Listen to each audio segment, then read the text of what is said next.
له فلا مضل له ومن يضلله فلا هادي له ونشهد أن لا إله إلا الله وحده لا شريك له ونشهد أن سيدنا وسندنا وحبيبنا وشفيعنا ومولانا محمدا عبده ورسوله الذي أرسل إلى الناس كافة بشيرا ونذيرا وداعيا إلى الله بإذنه وسراجا منيرا أما بعد فقد قال الله تبارك وتعالى في كلامه المجيد وفي فرقانه الحميد أعوذ بالله من الشيطان الرجيم بسم الله الرحمن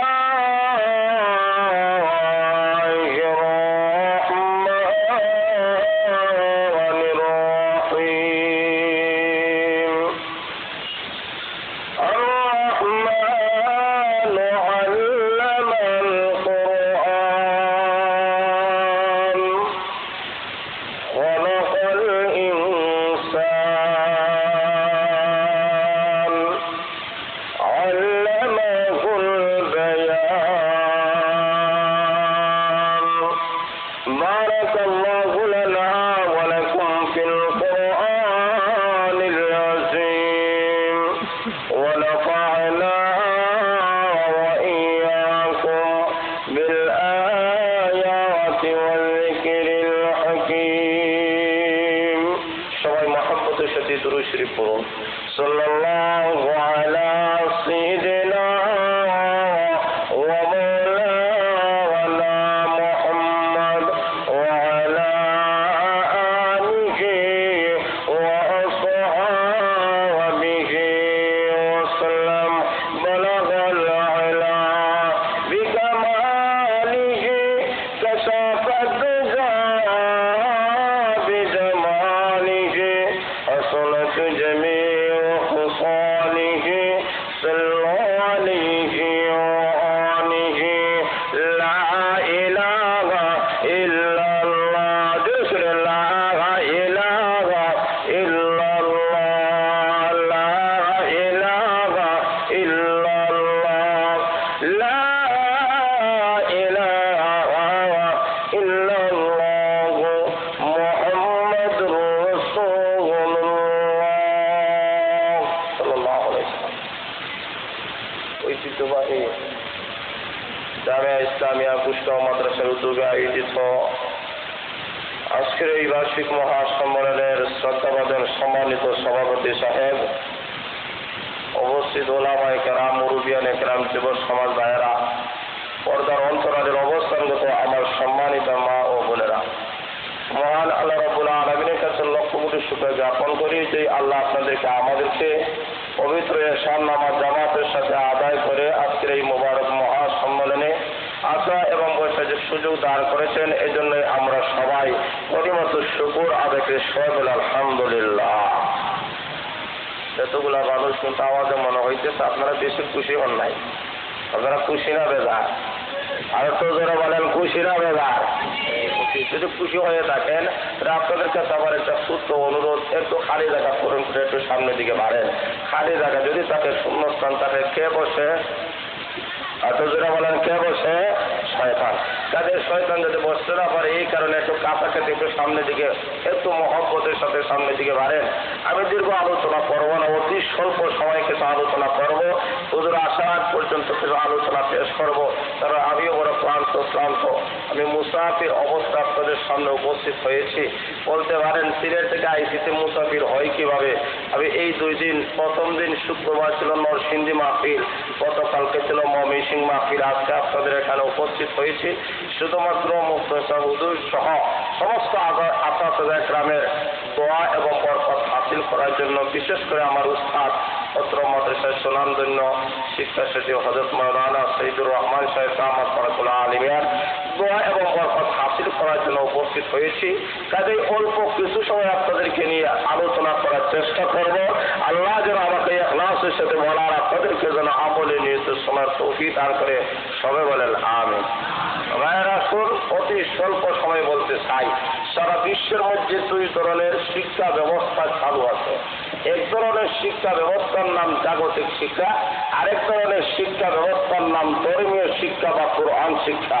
যারা বলেন ঠিক না বেঠিক? আরো তো যারা বলেন ঠিক না বেঠিক? এই 2 ধরনের শিক্ষা আমাদের সমাজের মধ্যে চালু আছে। জাগতিক শিক্ষা প্রতিষ্ঠানগুলোকে স্কুল, কলেজ বা ভার্সিটি বলা হয়, আর ধর্মীয় শিক্ষা প্রতিষ্ঠানগুলোকে মক্তব বা মাদ্রাসা বা জামিয়া বলা হয়। তখন আসল ভাইয়েরা, যেহেতু মাদ্রাসার উদ্যোগে ওয়াজ, এই কারণে মাদ্রাসা সংক্রান্ত কিছু আলোচনা করা দরকার। নতুবা আজকে আমাদের সমাজে যে বিভ্রান্তি আমাদের সমাজের মধ্যে ছড়িয়ে পড়তেছে, আজকে আমাদের সমাজে টুপিওয়ালা দেখলে কয় জঙ্গিবাদী, আগেওয়ালা দেখলে কয় বোমাবাদী। যারা বলেন ঠিক না বেঠিক? আরো যারা বলেন ঠিক না বেঠিক? তাদের দাঁত বাংলা জবাব যদি দিতে হয়, তাহলে ধর্মীয় শিক্ষার কি গুরুত্ব আছে, কোরআন শিক্ষার কি গুরুত্ব আছে, ইসলামী শিক্ষার কি গুরুত্ব আছে, ওইগুলো আমাদেরকে বুঝতে হবে। এইগুলা না বুঝার কারণে একদল বাতিল পন্থীরা আলিম ওলামাদেরকে পগা এবং ব্যাকল আখ্যায়িত করতেছে। যারা বলেন ঠিক না বেঠিক? তাহলে তাদের দাঁত বাংলা যদি জবাব দিতে হয়, আমাদেরকে প্র্যাকটিক্যালে আসতে হবে। আল্লাহ রাব্বুল আলামিন, আমি যে সূরা তেলাওয়াত করেছি, এই সূরার নাম সূরা রহমান। আল্লাহ এই সূরার মধ্যে আল্লাহ কোরআন শিক্ষার কথাই আল্লাহ বলেছেন। কেন শিক্ষার কথা আল্লাহ বললেন? তার কারণ হলো, এই সূরাটা নাযিল করার কারণ হলো, আল্লাহ রাসূল সাল্লাল্লাহু আলাইহি ওয়াসাল্লাম প্রথমে বেঈমান কাফিরদেরকে দাওয়াত দিতেছেন, ও বেঈমান কাফেররা, তোমরা পড়ো লা ইলাহা ইল্লাল্লাহু মুহাম্মাদুর রাসূলুল্লাহ তুফলিহুন, তোমাদের জীবন কামিয়াব হয়ে যাবে। তখন তারা হয় মুহাম্মদ আল্লাহর দাওয়াত দেয়। আচ্ছা যাও, ঠিক আছে। কিছুদিন যেতে না যেতে আল্লাহ রাসূল ঘোষণা দিলেন, ও বেঈমান কাফেররা, তোমরা রহমানকে সেজদা করো। কাফেররা হয় মূর্তি বুঝে হয়তো হয়নি, এতদিন আল্লাহ দাওয়াত দিছে, এখন রহমান মধ্যে আরেকজন আল্লাহ বানাই দিয়েছে। তাহলে বোঝা যায় এইরকম 360 তো বানাইবো আর তাদের পূজা করাবে।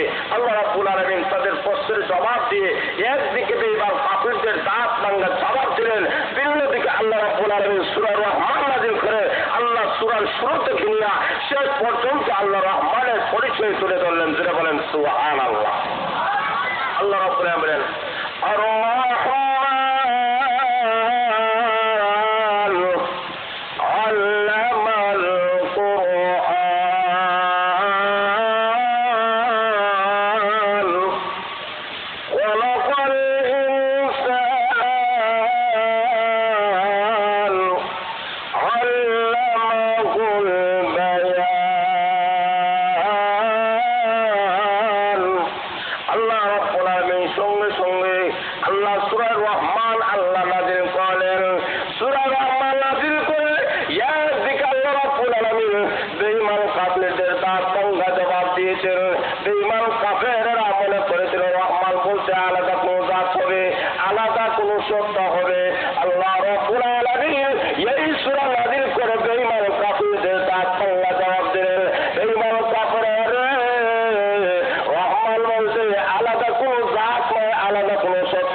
এইভাবে কাফিরদের দাঁত পাঙ্গা জবাব দিয়েছেন। তারা মনে হচ্ছে রহমান মধ্যে আলাদা কোনো সত্তা হবে? এই ব্যাপারে মুফাসসিরিন একরাম বলেন আল্লাহর নামগুলোকে দুই ভাগে বিভক্ত করা হয়। কিছু নাম আছে জাতিগত নাম, আল্লাহর জাতিগত নাম হলো একটা, সেটাই হলো আল্লাহ। জোরে বলেন, আর একটু জোরে বলেন। আল্লাহ গুণগত নাম, প্রসিদ্ধ নাম ৯৯টা। ওই প্রসিদ্ধ ৯৯টা নামের মধ্যে একটা নাম হলো রহমান। আল্লাহ রাব্বুল আলামিন সূরার শুরু থেকে নিয়ে শেষ পর্যন্ত রহমানের পরিচয় তুলে ধরেছেন। আল্লাহ বলেন আর রহমান আল্লামাল কুরআন। আল্লাহ রাব্বুল আলামিন বলেন রহমান তাকে বলা হয় যিনি মানুষকে কোরআন শিক্ষা দিয়েছেন। কোরআন শিক্ষা যিনি দিয়েছেন তিনি নাম হলো রহমান। এজন্য মুসলমানের মধ্যে কোরআন শিক্ষা না থাকবে, ইসলামী শিক্ষা না থাকবে, ধর্মীয় শিক্ষা না থাকবে, আল্লাহর কসম করে বলি মানুষের ঘরে জন্মগ্রহণ করতে পারে কিন্তু এই লোকটা কখনো ইমানদার হইতে পারবে না, নাস্তিক আর মুরতাদ হয়ে যাবে। আরো যখন ঠিক না বেশি, আর একটু যারা বলেন কিভাবে ধর্মীয় শিক্ষা যদি না থাকে, কোরআনের পরশ যদি না থাকে। আজকে লক্ষ্য করে দেখেন আজকে মাদ্রাসা থেকে কি তৈরি হয়। আজকে আমাদের সমাজের মানুষেরা বুঝে না, কই পাগড়িওয়ালা দেখলেই কই সন্ত্রাসী, টুপিওয়ালা দেখলেই কই সন্ত্রাসী। আমি বলতে চাই বাংলার জমিনে কওমি মাদ্রাসা তৈরি হওয়ার পর থেকে আজ পর্যন্ত কওমি মাদ্রাসা থেকে কোন নাস্তিক মুরতাদ তৈরি হয় নাই। জবান ঠিক না ঠিক? আজ পর্যন্ত কোন কওমি মাদ্রাসা থেকে কোন সন্ত্রাসী, জঙ্গিবাদী এবং বোমাবাদী তৈরি হয় নাই। জবান ঠিক না ঠিক? যা হয়েছে সব স্কুল, কলেজ, ভার্সিটি থেকেই হয়েছে। জোরে বলেন একমত না দ্বিমত? আর একটু জোরা বলেন একমত না দ্বিমত? একমত। কেন? কয়েকটা উদাহরণ সংক্ষেপে বলতে চাই। লক্ষ্য করে দেখেন তসলিমা নাসরিন বাবা মুসলমান, মাও মুসলমান, কিন্তু তসলিমা নাসরিন মুসলমান না নাস্তিক? আর একটু জোরা বলেন। 2 নম্বরে লক্ষ্য করে দেখেন ওইটা রহমান কোরআনের ব্যাপারে আপত্তি করে, তার বাবা মুসলমান, মাও মুসলমান, কিন্তু কোরআনের ব্যাপারে আপত্তি করে, মুসলমান না নাস্তিক? আরো যারা বলেন মুসলমান না নাস্তিক? এই নাস্তিকের ক্ষেত্রে স্কুল, কলেজ এবং ভার্সিটি, মাদ্রাসা থেকে কখন নাস্তিক তৈরি হয় না, জঙ্গিবাদ তৈরি হয় না, বোমাবাজ তৈরি হয় না। মাদ্রাসা থেকে আল্লাহর ওলি তৈরি হয়, সেখানে বাদা তৈরি হয়, সেখানে কাজী নবী তৈরি হয়, সেখানে গড়ফড়ি তৈরি হয়, সেখানে আল্লাহর ওলিরা আল্লামা আহমদ শফী সাহেবের মতো আল্লাহর ওলিরা মাদ্রাসা থেকে তৈরি হয়। যারা বলেন ঠিক না ঠিক? কাজেই মাদ্রাসাগুলাকে কলঙ্কিত করবেন না। সকল সন্ত্রাসী যা কর্মকাণ্ড ঘটাইতেছে এবং হইতেছে সবগুলাই তোমাদের ফ্যাক্টরি থেকে তৈরি হয়। যারা বলেন ঠিক না বেঠিক? আরো যারা বলেন ঠিক না বেঠিক? বাংলাদেশের জন্য একটা কলঙ্কময় খায় যে বাংলার জমিনের মধ্যে ইতিপূর্বে কখনো এমন কোন মেয়ে জন্মগ্রহণ করে নাই যেই মেয়ে নিজ হাতে তার মা বাবাকে হত্যা করতে পারে, কিন্তু বাংলার জমিনে এমন কলঙ্কময় তৈরি করেছে ঐশী, নিজ হাতে তার মা বাবাকে হত্যা করেছে। এই জঘন্যতম হত্যাকাণ্ডের জন্য ঐশী যে দায়ী, তার মধ্যে কোরআন শিক্ষা ছিল না। যারা বলেন ঠিক না বেঠিক? কয়েকটা উদাহরণের মাধ্যমে বুঝতে পেরেছেন কওমি মাদ্রাসাগুলো জঙ্গিবাদ তৈরি করে না। এখান থেকে আল্লাহর ওলি তৈরি হয়, জুনাইদ বুগদাদি তৈরি হয়, এখান থেকে বাইরে বুস্তামি তৈরি হয়, এখান থেকে আল্লাহর ওলিরা তৈরি হয়। যারা হাত তুলতে আল্লাহ দরবারে দেরি হবে, আল্লাহ তাদের দোয়া ডাইরেক্ট কবুল করতে 1 সেকেন্ডও দেরি হবে না। আর একটু জোরে বলেন। তারপরে বোঝা গেল কওমি মাদ্রাসাই হচ্ছে আসল শিক্ষা। এই কারণে আল্লাহ বলেন আল্লামাল কোরআন, মানুষকে আমি আল্লাহ কোরআন শিক্ষা দিলাম। এরপরে বলেন খালাকাল ইনসান, মানুষ সৃষ্টি করেছি। দুনিয়ার নিয়ম হলো মানুষ দুনিয়াতে আসে আগে, শিক্ষা গ্রহণ করে করে। আল্লাহ বলতেছিলেন তো ওই রকম খালাকাল ইনসান আল্লামাল কোরআন, মানুষ সৃষ্টি করেছে আমি আল্লাহ আগে, এরপরে মানুষকে কোরআন শিক্ষা দিলাম। ওই ভঙ্গিতে না বলে আগে আল্লাহ কোরআন শিক্ষার কথা কেন বললেন? এই প্রশ্নের জবাবে মুফাসসিরিন একরাম বলেন যতক্ষণ পর্যন্ত কোরআন শিক্ষায় শিক্ষিত না হবে, যতক্ষণ পর্যন্ত ইসলামে আদর্শবান না হবে, যতক্ষণ পর্যন্ত নবীর চরিত্রবান না হবে, আল্লাহর কসম করে তুমি মানুষের করে জন্মগ্রহণ করতে পারো, কিন্তু আল্লাহ বলেন চতুষ্পদ বান্দার অন্তরের সেই তার নিকৃষ্ট। যারা বলেন ঠিক না বেশি?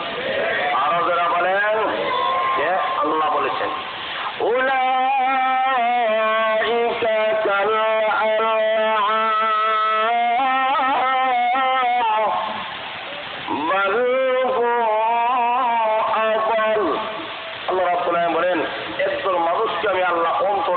কোরআন বুঝতো, কোরআন বুঝে না, কান দিলাম কোরআন শুনতো, কোরআন শুনে না।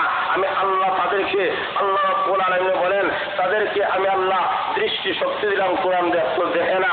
আল্লাহ বলে এরা মানুষ নয়, চতুষ্প জানদারের মতো, বরং তার চেয়ে আরো নিকৃষ্ট। জোরে বলেন ঠিক না বেশি?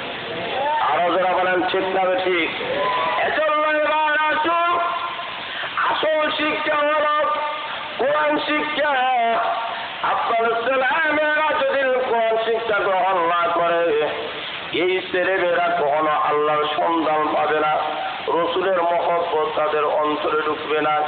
কিন্তু লক্ষ্য করে দেখেন, সেই সাহাবায়ে কেরাম ওদের মধ্যে ছিলেন, সাহাবায়ে কেরাম গুনার মধ্যে লিপ্ত ছিলেন। কোরআন যখন এসেছে, আর বিশ্বনবীর আদর্শ যখন গ্রহণ করেছেন, এই সাহাবায়ে কেরাম আর গুনার কাজের দিকে যায় না। সাহাবায়ে কেরাম তওবা করে কাটি মুমিন হয়ে গিয়েছে। লক্ষ্য করে দেখেন, আজকে আমাদের অন্তরে রাসূলের ভালোবাসা নাই, রাসূলের মহব্বত নাই। আমরা দাবি করি আমরা সত্যিকারে আশিকে রাসূল, আমরা দাবি করি নবীর মহব্বত আমাদের অন্তরে বেশি। আসলে আমি বলি এরা আশিকে রাসূল হইতে পারে না, বরং এরা আশিকে বেদাতি। যারা বলেন ঠিক না বেশি? আর যারা বলেন রাসূলের মহব্বত এবং রাসূলের ভালোবাসা সাহাবায়ে কেরামের দিকে লক্ষ্য করে পাওয়া যায়। আল্লাহ নবীর সাহাবায়ে কেরাম আল্লাহ নবীকে এত ভালোবেসেছেন, মহব্বত করেছেন। আল্লাহ নবী ইন্তেকাল করেছেন, এই খবর যখন সাহাবায়ে কেরাম শুনেছেন, একজন সাহাবী যার নাম আব্দুল্লাহ ইবনে যায়েদ ইবনে আব্দুর রাব্বিহ রাদিয়াল্লাহু তাআলা, ওই সাহাবী যখন শুনেছেন আল্লাহ নবী বিশ্ব নবী রাহমাতুল আলামিন দুনিয়াতে নাই, ওই সাহাবী দুইটা হাত তোলা আকাশের মধ্যে তুলিয়া বলে, হে পরওয়ারদিগার, মালিক, আমি দুইটা চক্ষু দ্বারা তোমার হাবিব বিশ্ব নবী রাহমাতুল আলামিনকে দেখতাম। আল্লাহ শুনেছি ওই বিশ্ব নবী দুনিয়া থেকে চলে গিয়েছেন। আল্লাহ যেই চোখ দ্বারা তোমার নবীকে দেখতাম, এখন তো তোমার নবী দুনিয়াতে নাই, কাছে আমি দেখবো। যেই কান দ্বারা তোমার বিশ্ব নবী রাহমাতুল আলামিনের জবান মুবারক থেকে হাদিস শুনতাম, আজকে ওই বিশ্ব নবী রাহমাতুল আলামিন এই দুনিয়ার মধ্যে নাই। আল্লাহ তার কথা আমি শুনবো। আল্লাহ তোমার দরবারে দরখাস্ত, আমার চক্ষু তুমি অন্ধ করে দাও, আমার কানটাকে তুমি বধির করে দাও। এইভাবে যখন হাত দুনিয়া যখন আল্লাহ দরবারে মোনাজাত করতেছেন, ওই সাহাবী রাসূলের প্রতি আশিক হইয়া যখন দোয়া করেছেন, মহান আল্লাহ রাব্বুল আলামিন দোয়া এমন ভাবে কবুল করেছেন, হাত নামাইতে দেরি হয়েছে, ওই সাহাবী অন্ধ এবং বধির হইতে এক সেকেন্ডও দেরি হয় না। সুবহানাল্লাহ। এইভাবে সাহাবায়ে কেরামের অন্তরে রাসূলের ভালোবাসা ছিল, রাসূলের মহব্বত ছিল, জীবন বিসর্জন করতে রাজি আছেন, কিন্তু বিশ্ব নবীকে কষ্ট দিতে রাজি নাই। রাসূলের মহব্বত ছিল সাহাবায়ের অন্তরে বেশি। লক্ষ্য করে দেখেন, আল্লাহ নবীর সাহাবী যার নাম বেলাল রাদিয়াল্লাহু তাআলা, ওই বেলাল রাদিয়াল্লাহু তাআলা ইসলাম ধর্ম গ্রহণ করেছেন। তাকে খরিদ করে নিয়েছে উমাইয়া ইবনে খালদ, 25 দিরহাম দ্বারা খরিদ করে যখন নিয়েছে, এমন অবস্থায় বেলাল রাদিয়াল্লাহু তাআলা একটা ঘরের মধ্যে দিয়েছে, উটের সঙ্গে রেখে দিয়েছে। কিন্তু বেলাল রাদিয়াল্লাহু তাআলা উটের ঘরে থাকা অবস্থায় আল্লাহর দরবারে কান্নাকাটি করে, আল্লাহর দরবারে নামাজ পড়ে সিজদা করে আর কান্দে, আল্লাহ গোলাম বানাইছো, আমার কোনো অসুবিধা নাই, তোকে আমি তো আল্লাহ তোমার গোলামি করার তুমি তৌফিক দিয়ে দাও। এইভাবে বেলাল কান্দে আর বিশ্ব নবী রহমত আলামিনের উপরে দুরূদ শরীফ পাঠ করে। ওই বেঈমান কাফির উমাইয়া ইবনে খালদ বলে, আমার দুশমন মুহাম্মদ, ও বেলাল তুমি তো আমার পরিচিত গোলাম, আমার গুণগান গাইবে, কারণ যার নুন খাও তার তুমি গুণগান গাইবে। আমার কাছে থাকো, আমার কাছে পাও, তুমি না আমার গুণগান গাইবে। তুমি আমার দুশমন মুহাম্মদের নাম কেন উচ্চারণ করো? তার নাম আর তুমি নিতে পারবে না, আল্লাহর নাম আর তুমি নিতে পারবে না। বেলাল বলে, ও উমাইয়া ইবনে খালদ, মরতে পারি, মরণ কবুল করতে পারি, তবে একটা সেকেন্ডের জন্য আল্লাহ এবং রসুলের নাম বাদ দিতে পারবো না। কারণ আল্লাহ এবং রসুলের মহব্বত তাদের অন্তরে কম ছিল না বেশি ছিল? আর একটু যারা বলেন, আমরা তো দাবি করি আমরা বড় আসি, রসুলের বড় মহব্বত, কিন্তু টাকা পয়সা খাই দিলে ফতুয়া বদলাই নেই, যেরকম ঠিক না বেশি। আরো যারা বলেন, মসজিদের ইমাম সাহেব বিচার আগে হয় হুজুর আমার কৌশলে ছাড়তাম, আমার মনে হয় ছাড়তাম, কিন্তু কোনো সুযোগ হয় না, কিলা ছাড়তাম, এক কাজ করো, দেখি কিরকম ছাড়বে। আচ্ছা তা হুজুর 5,000 টাকা দিব আপনারে, আপনি একটা সুরত বাহির করেন। হুজুর আচ্ছা ঠিক আছে, আমি একটা সুরত বাহির করতেছি, তোমার বউ সারার একটা সুরত আছে। লোকটা পুজো হুজুর 5,000 না 20,000 টাকা দিলাম। এরপর আমার বেগমের সারানির সুযোগ দেন। ওই ঠিক আছে, আগামীকাল জুমাবার দিনে তখন খুতবা যখন শেষ হয়ে যাবে তখন দাঁড়াইয়ে বলবে, হুজুর আমি স্বপ্নে দেখছি আমার বেগমে আমি সারি দিচ্ছি। বের হয়ে যা ফতুয়া দিবার আমি দেখবো, যাও ঠিক আছে। জুমাবার দিন ইমাম সাহেব খুতবা শেষ করতেন, লোকটা দ্বারা ওই হুজুর একটা ফতুয়া জিজ্ঞেস করতে চাই। বলে কি? বলে হুজুর আমি স্বপ্নে দেখছি আমার বেগমে সারাই দিচ্ছি, এখন আপনার ফতুয়ায় কি হয়? হুজুর হয় আমার ফতুয়ায় হয়, আমি দেখছি ফতুয়ায় যে স্বপ্নে বউ দেখলে বউ সারা হয়ে যায়। সুবহানাল্লাহ তোমার নাউজুবিল্লাহ। স্বপ্নে বউ দেখলে আপনাদের দেশে তালাক হয়নি, আচ্ছা জোরে হল না, জানেন না? স্বপ্নে যদি কেউ বউরে তালাক দেয় তালাক হয়ে যায়, আরো জোরে বলেন হয়ে যায়। কিন্তু ইমাম সাহেব ফতুয়া দিচ্ছেন, যাও ঠিক আছে, এরাই আসিত রসুল। তখন দেখা যায় 12 দিন একটা দুষ্ট মুসল্লি আছিল, বাদে জুমা বার উঠে হয় ইমাম সাহেব আমার একটা ফতুয়া আছে। বলে কি তা? বলে আমি কত রাতে স্বপ্নে দেখছি আপনার মেয়ের আমি বিয়া করে দিচ্ছি। তখন আপনার ফতুয়ায় কি হয়? কত বড় দুঃসাহস! স্বপ্নে বিয়া করলে বিয়া হয় না, বাস্তবতা ইজাব কবুল এবং সাক্ষী প্রমাণ লাগে। জোরা বলেন ঠিক না ঠিক? মুসল্লি হুজুর তাই যদি হয়ে থাকে, স্বপ্নে বিয়াতে হুজুর বিয়া হয় না, স্বপ্নে তালাক দিলে তালাক হয় কিভাবে আমার বুঝে ধরে না। যেরকম ঠিক না ঠিক? তো এমন কিছু আশিক রসুলগুলো আছে যারা রসুলের নাম গ্রহণ করবে, রসুলের আশীর দাবি করবে, কিন্তু এরা সমাজের মধ্যে সুন্নাত প্রতিষ্ঠা না করে প্রতিষ্ঠা করবে। যারা বলেন ঠিক না ঠিক? কিন্তু সাহাবা ইকরামের অন্তরে রসুলের মহব্বত, রসুলের ভালোবাসা এত বেশি ছিল। আল্লাহু আকবার। কত বেলাল বলে মরতে রাজি আছি, কিন্তু ঈমান ছাড়তে রাজি আরো জোরে বলেন রাজি নাই। এখন উনি বলেন আমি ইমাম ছাড়তে আমি রাজি নাই। আচ্ছা যাও ঠিক আছে, তাহলে বেলালের জন্য এইভাবে তাকে যখন পছন্দ ভালো করে উঠে শোয়া বুকের উঠে হাতর রাখিয়া বলে, ও বেলাল এই অবস্থায় মারা যাবে, নয়তো মোহাম্মদের নাম আল্লাহর নাম ভুলি নাও। বেলাল হয়ে মরতে রাজি, কিন্তু আল্লাহর নাম বলতে রাজি না। যেটা বলেন সুবহানাল্লাহ। এটাই হলো সত্যিকার ইমানদারের পরিচয়। কারণ যখন বালা মুসিবত আসবে, বিপদ আপদ আসবে, যখন নাস্তিক মোর্চাদের মাথা চারা দিয়ে উঠবে, তখন ইমানদার দেশরা দেশরা তৌহিদি দলকরা বসে থাকবে না, রাজপথে গিয়া রাজপথে যাওয়ার পরে ঘোষণা করবে মর্যাদা দিয়েছি, তোদের শাহবাগে নাস্তিক মোর্চাদের তাই হবে না। যেটা বলেন ঠিক না ঠিক?